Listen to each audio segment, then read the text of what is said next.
Bienvenidos de nuevo a Negocios Televisión, bienvenidos de nuevo a repaso de las noticias del día con el foco puesto en el conflicto en Oriente Medio, Netanyahu criticando a Putin, cargando también contra Irán, precisamente en un momento en el que Irán dice que no quiere saber absolutamente nada de los acuerdos nucleares que son completamente innecesarios, en un momento en el que las tensiones entre China y Estados Unidos se siguen recrudeciendo con ataques cibernéticos que están apuntando a algunos de los sectores clave en Estados Unidos. Enseguida les contamos lo que está sucediendo y también, por supuesto, el foco puesto en el conflicto que sigue teniendo lugar en Ucrania con Zelensky en Estados Unidos, cada vez más desesperado por conseguir este dinero, mientras Rusia sigue avanzando en todos los frentes y, por supuesto, con el foco puesto en Milei, en Argentina, en las primeras decisiones en materia geopolítica que está empezando a tomar el presidente argentino. Empezamos hablando de Israel. La Franja de Gaza ha sido escenario de intensos combates y bombardeos este lunes, al día siguiente de que el movimiento islamista de Hamas advirtiera de que ninguno de los rehenes capturados en Israel saldría vivo si no se cumplen sus exigencias sobre la liberación de presos palestinos. Potentes ataques aéreos han alcanzado el centro y el este de Khan Yunis, la gran ciudad del sur de la Franja donde viven miles de civiles que se refugiaron después de huir de los combates que arrecian en el norte. El Ministerio de Salud del territorio palestino, gobernado por Hamas desde 2007, informa de que al menos 32 cuerpos fueron trasladados al Hospital Nasser de esta ciudad en las últimas 24 horas. Pendientes también de Netanyahu, que ha criticado la postura de Vladimir Putin sobre una tregua en Gaza y su cooperación con Irán en una llamada con el presidente ruso. El primer ministro ha expresado a Putin su insatisfacción con las posiciones expresadas contra Israel en las Naciones Unidas en la peligrosa cooperación entre Rusia e Irán. El mismo viernes, Rusia respaldó la resolución del Consejo de Seguridad de la ONU que pedía un alto el fuego en Gaza, mientras que Estados Unidos, como ya saben, lo vetó. Irán ha suministrado a Rusia drones Shahed para utilizarlos en su guerra contra Ucrania y Netanyahu le critica por todas estas cuestiones. Hablamos también de la ONU. La Asamblea General de la ONU, de 193 miembros, podría votar este martes un proyecto de resolución que exige un alto el fuego humanitario inmediato en la guerra entre Israel y los militantes de Hamas en la Franja de Gaza. Según informa la agencia Reuters, esto llega después de que el viernes Estados Unidos vetara la petición del Consejo de Seguridad de la ONU de un alto el fuego humanitario inmediato en Gaza. La Asamblea adoptó en octubre una resolución con 121 votos a favor, 14 en contra y 44 abstenciones. Una resolución que pedía una tregua humanitaria inmediata, duradera y sostenida que conduzca al cese de las hostilidades. Seguimos hablando de Netanyahu, que ha dicho este lunes que los combates en curso contra Hamas en la Franja de Gaza no distraen a Israel de la amenaza que representa Irán. Dice que Netanyahu que para él no hay desvío de la atención en este asunto, que es necesario abordar el régimen iraní y más allá de eso dice que no va a dar más detalles. Esto es lo que ha dicho en una reunión del Parlamento de Asuntos Exteriores de la Knesset. Apunta que si Irán se arma con armas nucleares será un problema a largo plazo para Israel y que su compromiso con esto debería ser principalmente nacional, que no pueden ceder en esta cuestión. Precisamente hablamos de Irán. Tenemos por fin algo que comparten Irán e Israel y es que ambos no creen en la solución de dos estados. Esto es lo que ha dicho hoy el ministro de Asuntos Exteriores iraní, Hossein Amir Abdollahian. Precisamente durante este foro ha reiterado la propuesta de Irán de que se celebre un referéndum para determinar el destino de Palestina, pero dice que solo debe permitirse votar a los descendientes de quienes vivieron allí antes de 1948. Seguimos hablando de Irán. Las autoridades iraníes han descartado este lunes firmar un nuevo acuerdo nuclear y han señalado que este pacto resulta innecesario, al tiempo que han acusado a aquellos que plantean nuevas ideas de cumplir sus obligaciones en el pasado. El portavoz del Ministerio de Exteriores iraní, Nasser Kanani, ha indicado que la idea de alcanzar un nuevo acuerdo ha sido presentada por parte de los que vacilan a la hora de cumplir sus propias obligaciones. Dice que no las han cumplido en el marco de lo acordado, haciendo alusión sobre todo a Estados Unidos, que anunció en 2018 su retirada unilateral del Plan Integral de Acción Conjunta, que había sido suscrito por las principales potencias mundiales, también en este caso con Teherán. En este sentido, ha aseverado que Irán no ve la necesidad de suscribirse a un nuevo PAIC y por eso dice que sobre todo Estados Unidos, Gran Bretaña, China, Francia y Alemania firmaron en 2015 un pacto nuclear cuyo cumplimiento permitió levantar las sanciones económicas y financieras impuestas por el Consejo de Seguridad de la ONU. Seguimos con más noticias. Ponemos el foco ahora en la Unión Europea, que ha impuesto este lunes sanciones contra 11 personas y entidades iraníes implicadas en el apoyo militar a la agresión rusa de Ucrania, en concreto en la producción de drones que emplea Moscú en sus ataques. Los 27 han aprobado las primeras sanciones en el nuevo marco de medidas restrictivas para responder al apoyo militar de Teherán a la agresión rusa sobre Ucrania y completa 4 rondas de restricciones contra empresas aeronáuticas desarrolladoras de drones, ya adoptadas en virtud de otras sanciones. Estas medidas afectan a la empresa iraní Shahed Sanat Asmari, también a Bajarestan Kish y Electronic Sepahan, además de varios de sus responsables, así como a entidades que ayudan a la Guardia Revolucionaria de Irán a mejorar estos programas de drones. Ponemos ahora el foco en China. El gobierno de Filipinas ha convocado al embajador de China en Manila, Juan Xilan, y ha presentado una protesta diplomática después de 2 días de hostilidades entre sus buques en un banco de arena en disputa en el mar de China Meridional. La portavoz del Ministerio de Exteriores filipino, Teresita Daza, ha señalado que la protesta se presentó este domingo a través de una llamada telefónica mediante el mecanismo de comunicación marítima. Dice que se supone que un embajador debe mejorar las relaciones y no tensarlas. Le piden que asuma que haga todo lo posible para mejorar las relaciones entre ambos países. Horas antes, el presidente de Filipinas, Ferdinand Marcos Jr., ha afirmado que la agresión de Pekín durante este fin de semana solo ha fortalecido aún más la determinación del país a defender y proteger la soberanía, los derechos soberanos y su jurisdicción en el mar de Filipinas Occidental.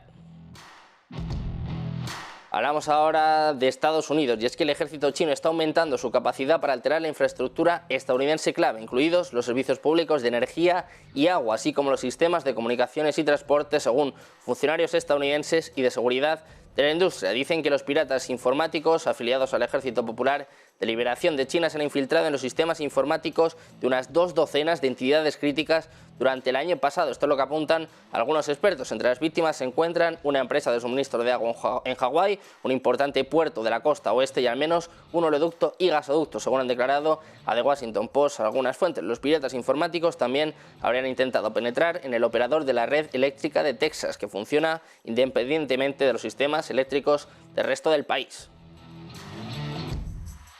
Y seguimos hablando de Estados Unidos. Solo 1 de cada 10 estadounidenses cree que necesitan enviar más ayuda a Ucrania. Esto es lo que revela una encuesta del Financial Times y Michigan Ross, que encontró que solo el 11% de los votantes cree que Estados Unidos no está gastando lo suficiente en Ucrania, en comparación con el 27% que respalda los niveles actuales de ayuda y el 48% que dice que se están gastando demasiado. Esta encuesta entre 1.004 estadounidenses se produce en medio del continuo estancamiento en el Congreso sobre una propuesta de 60.000 millones de dólares en nuevos fondos para Ucrania.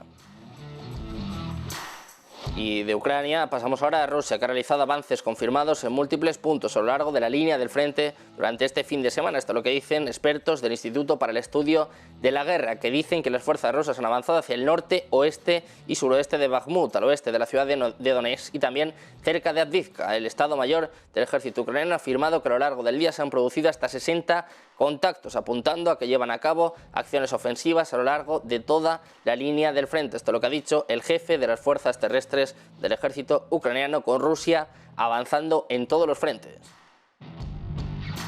Precisamente hablamos del presidente ruso Vladimir Putin. Ha viajado este lunes a un astillero para asistir a la puesta en servicio de nuevos submarinos nucleares, una visita que ha mostrado el poderío nuclear del país en medio de los combates en Ucrania. Putin anunció su decisión de presentarse a las elecciones presidenciales del 17 de marzo, que prácticamente ya es seguro que va a ganar, mientras hablaba con soldados que lucharon en Ucrania después de una ceremonia de premiación del Kremlin, un escenario que subrayó su enfoque en la acción militar en Ucrania. Esta visita, donde Putin supervisó izar la bandera de la Marina en los recién construidos submarinos nucleares Emperador Alejandro III y Krasnoyarsk, también pareció enfatizar su enfoque en reforzar las fuerzas nucleares de Rusia en medio de tensiones con Estados Unidos y con otros aliados de la OTAN por Ucrania.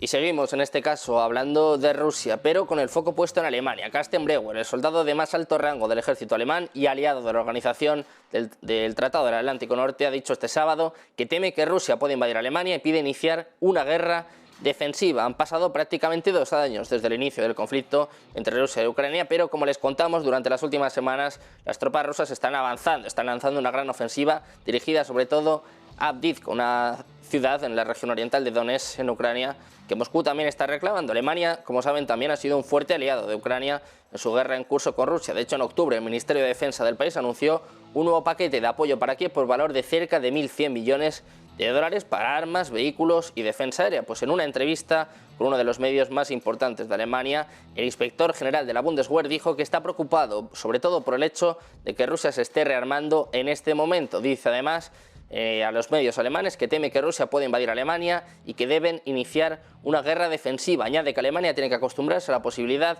de que algún día tengan que librar una guerra defensiva, apuntando a una posible invasión por parte de Rusia.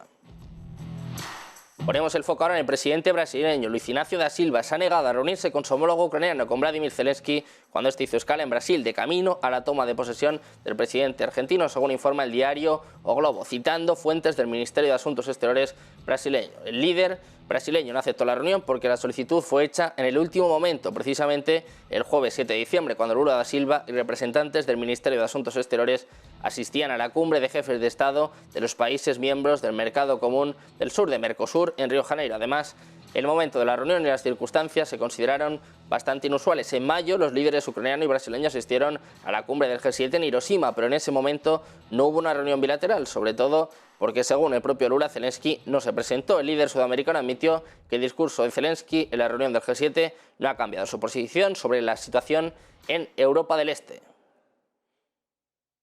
Precisamente hablamos de nuevo de Zelensky. Al margen de una reunión con el presidente argentino, el presidente ucraniano Volodymyr Zelensky ha anunciado la reanudación de las conversaciones de paz en Suiza, unas negociaciones que están previstas para enero y que, según el propio Zelensky expresó en las redes sociales, tiene la esperanza de que Uruguay participe en la próxima ronda de conversaciones para trabajar juntos en una fórmula de paz para Ucrania. Una fórmula que, como ya saben, pasa porque Rusia acepte, en este caso, los requisitos por parte de Ucrania, algo que no va a suceder. La reunión probablemente tendrá lugar el 14 de enero al margen del Foro Económico Mundial de Davos, que a su vez comienza el 15 de enero. Esto significa que no solo la infraestructura, sino también las medidas de seguridad necesarias ya estarían disponibles. Todavía no está claro quién va a participar en esta reunión, pero el Departamento Federal de Asuntos Exteriores tampoco ha emitido una declaración sobre este anuncio de Zelensky. Hay que recordar, eso sí, que en julio de 2022 Suiza acogió en Lugano una conferencia sobre Ucrania donde se inició el proceso de reconstrucción del país.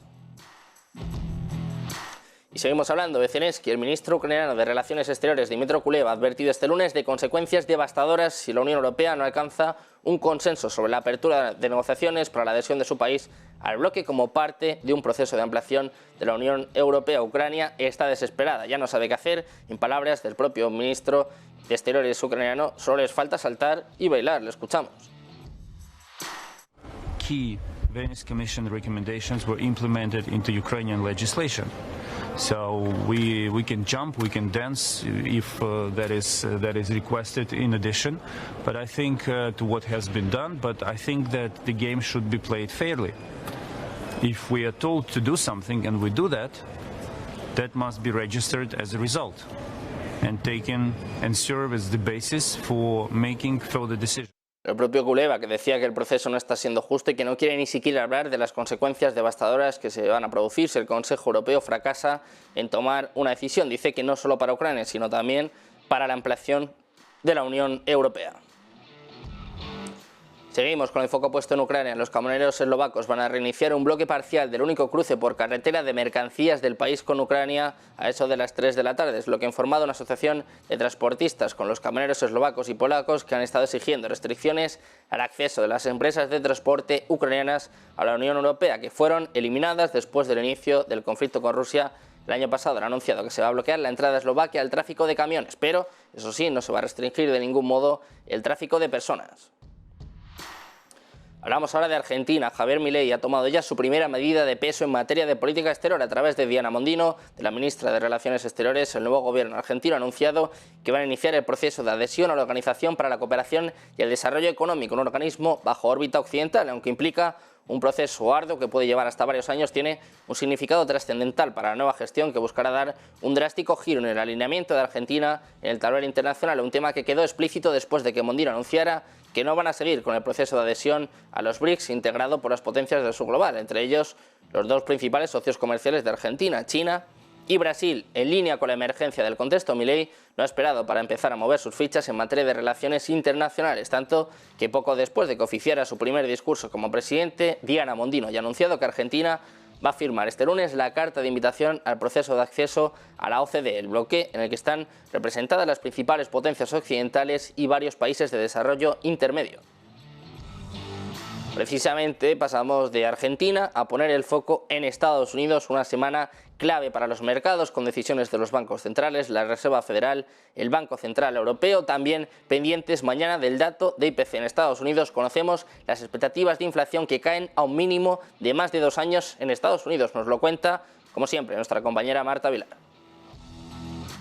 Buenas noticias para la inflación en Estados Unidos, y no solo la inflación realizada, sino también las expectativas de inflación, que ya saben que los bancos centrales dicen en muchas ocasiones que también afectan a cómo se va a comportar la inflación, esas expectativas, lo que la gente piensa que va a ocurrir con la inflación. Esas expectativas han bajado en la última encuesta de la Fed de Nueva York al 3,4% de aquí a los próximos 12 meses. Estaban en el 3,6% en octubre, en el último dato que teníamos. Y ojo, porque este es el dato más bajo, el 3,4%, desde abril de 2021. Por lo tanto, hace ya más de 2 años que las expectativas de inflación de cara al próximo año, a los próximos 12 meses, no estaban tan bajas. Desde abril 2021, que era prácticamente uno de los momentos donde empezaban a subir los precios.